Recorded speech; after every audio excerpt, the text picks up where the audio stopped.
The moon as seen from Chandrayaan 3, which will be inching closer to a historic landing on the 23rd of August. Over the next few weeks, it will be positioned in a 100-kilometer lunar orbit and aligned with the lunar poles.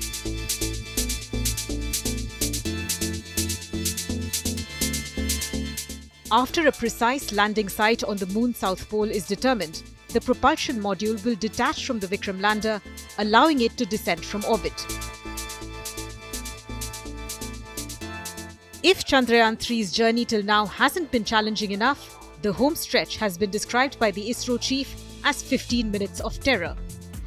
That's when the lander has to fire its engines at the right times and the right altitude, while using just the right amount of fuel and making accurate scans of the lunar surface before finally touching down.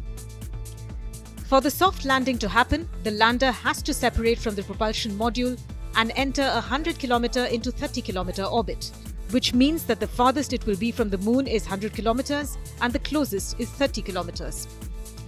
When at the 30-kilometer altitude, the lander begins to use its thrusters to navigate down to the surface.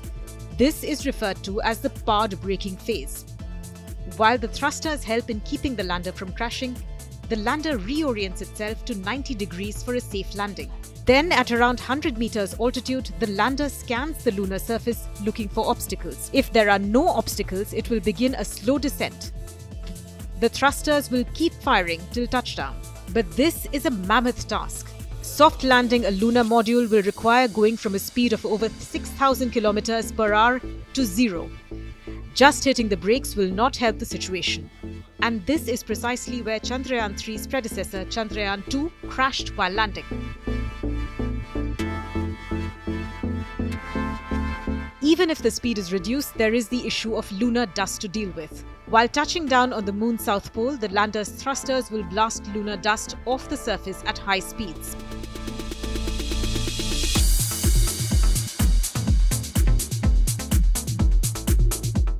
Lunar dust is fine particles of the moon's surface, but when it's blown, it can cover the camera lens and obscure vision for a couple of minutes. The extent of dust coating on landers may vary, but according to NASA, even a small quantity of dust can have a significant effect on temperature control and optical performance of hardware. On the back of the minds of ISRO scientists will be glitches that ended the journey of Chandrayaan 2. But Chandrayaan 3's lander thrusters have been improved. While Chandrayaan 2 had 5 thrusters in all, Chandrayaan 3's lander has only 4. This will make it easier to maintain equilibrium. ISRO has made the lander's legs sturdier, giving it larger solar panels and increased its fuel carrying capacity. The equipment has been tested by soaking in temperatures as cold as those in the moon and running landing simulations on surfaces similar to the lunar surface. Even the landing site chosen for Vikram in this mission is larger than that of the previous mission, measuring 4 kilometers by 2 kilometers.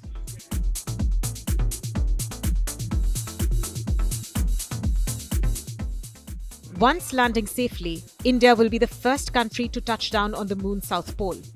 After landing, the Pragyan rover will be released to study the lunar surface.